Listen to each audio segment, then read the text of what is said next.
FBI Director. Senate hearing. The cameras are rolling. And right in the middle, decades of corporate protocol collapsed with a single word. That word was alone. Only. Alone.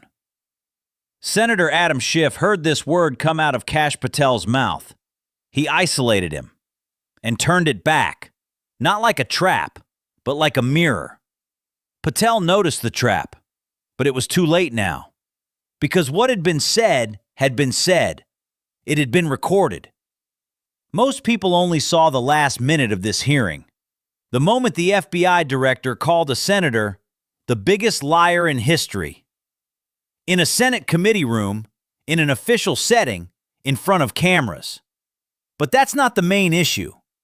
The main issue is how we arrived at that moment. Because if you want to understand the last explosion, you need to go back to the beginning. 40 minutes back. And a single word. This video will show you not just the explosion, but every step leading up to that explosion. Because an image without context is just a splinter of the truth. At the beginning of 2025, Kash Patel had testified before the Senate at his confirmation hearing for the FBI directorship. No FBI employee will be fired solely because of an assignment. This commitment was on the record. It had been recorded in the Senate minutes. It had been given in a legal framework, in front of the public. Adam Schiff came with that transcript. Schiff directly asked Patel, "Has any FBI employee been fired, in whole or in part, because they worked on the Trump investigation or the January 6 cases?" Patel's answer came, "No one was fired solely because of an assignment." Pay attention here. Alone. Only. Schiff caught this immediately. The word only does not mean never. Only means the assignment alone wasn't enough, but it could have been a factor. It may have been combined with another reason, becoming part of a larger picture. This was not a play on words. This was a carefully chosen statement within legal precision. Schiff rephrased the question, this time more clearly, leaving out the word alone entirely. Has anyone been fired, in whole or in part, because of their roles in the Trump investigations? Yes or no? Patel did not answer. He described the question as a trap. This question was designed to generate a certain headline in the media. Schiff replied, "If your answer is no, what does it matter if this question is a trap? A trap can only exist if the honest answer is yes." The hall fell silent. Schiff asked the same question from 4 different angles. First, have you fired anyone, even partially, due to their assignment? Second, did you tell anyone that the agents working on the Trump cases would be reassigned? Third, there is an official complaint known by the name Driscoll.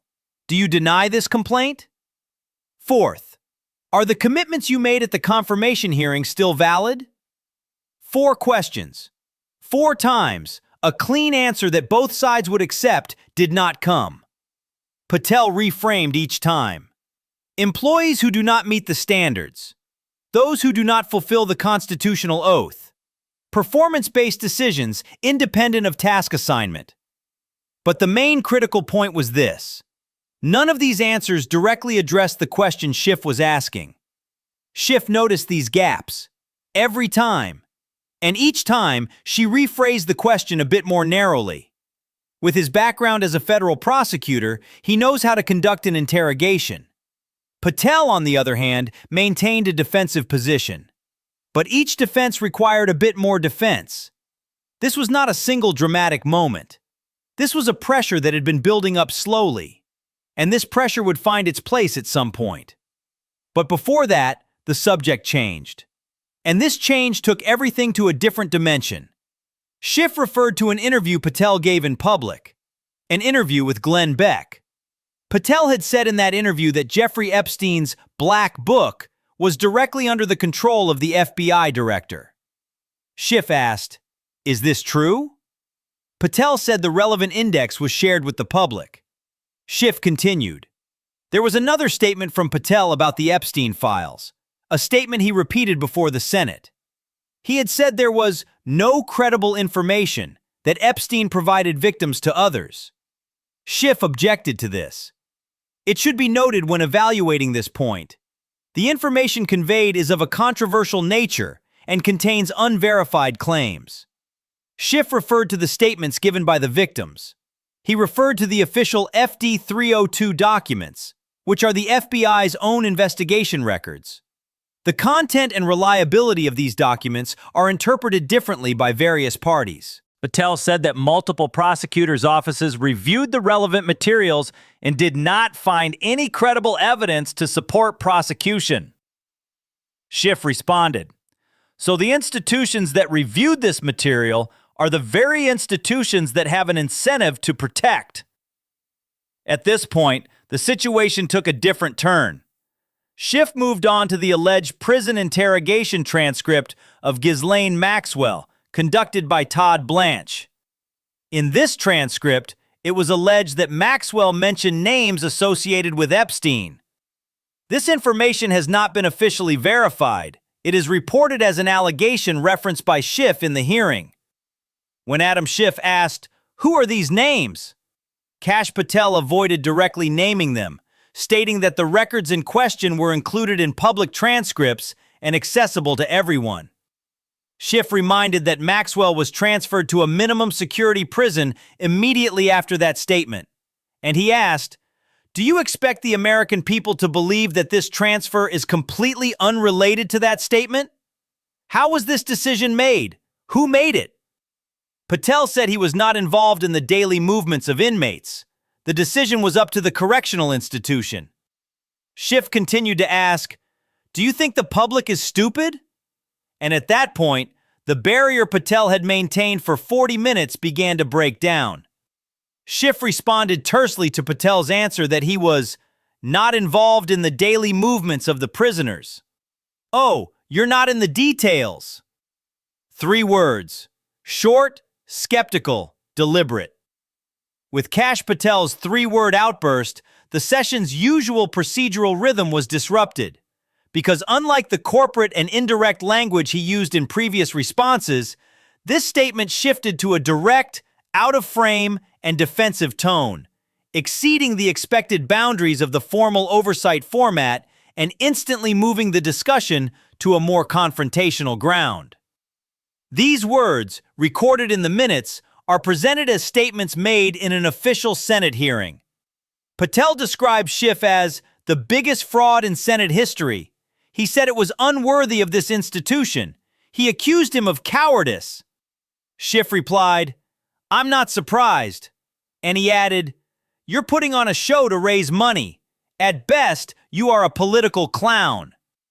Patel continued. He said the FBI protects the country. He said he was the most transparent FBI director in history. He said 33,000 pages of documents were shared. He told Schiff, "Go in front of the cameras." The committee chair slammed the gavel. The room was in chaos. It is possible to read this latest outburst as simply 2 men shouting at each other. The approximately 40-minute segment between Kash Patel and Adam Schiff showcased not a clear answer to a single question, but rather a clash of 2 different approaches. Patel continuously redirected questions to procedural language, framing shifts, and general principles, while Schiff sought to obtain a direct, singular answer by rephrasing the same core question from different angles.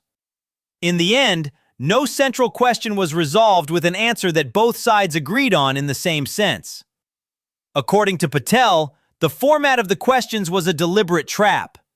The yes or no options were designed to produce headlines, not the truth. According to Schiff, the trap could only exist if the correct answer was yes. If the answer was no, answering the question was not dangerous. Both maintained their own narrative for 40 minutes, and those narratives emerged directly and unfiltered when the format provided by the institutional structure collapsed and the official mechanism lost its function. Patel's narrative. Schiff is a political actor who uses the oversight mechanism as a tool to undermine the opposition. Allegations regarding his role in the Russia investigation and the January 6th proceedings raise questions about his credibility. Schiff's narrative. Patel is an unaccountable operator who used the FBI directorship to maintain his political ties. His avoidance of every question strengthens this claim. These two narratives were kept within the procedure for 40 minutes. In the end, it was held, but not. And this, perhaps, is the most important thing that came out of the trial, because the questions remain unanswered. Whether there was political motivation behind the FBI firings has still not been officially clarified. Which names are included in the Epstein files is still a matter of debate. No official statement has been made regarding Maxwell's transfer. These are matters that remain allegations and have not been officially confirmed. These unanswered questions have been recorded, and this record is permanent. Institutional mechanisms sometimes do not reveal the truth, but it documents what is said about the truth and what is not said. This hearing did exactly that. Patel said Schiff is the biggest fraud in Senate history. Schiff said Patel was at best a political hack. These words are now part of the official record of a Senate Judiciary Committee hearing, spoken by an FBI director and a U.S. senator in an official setting, on camera. What these words mean, who is right, and what consequences this will bring, time will tell.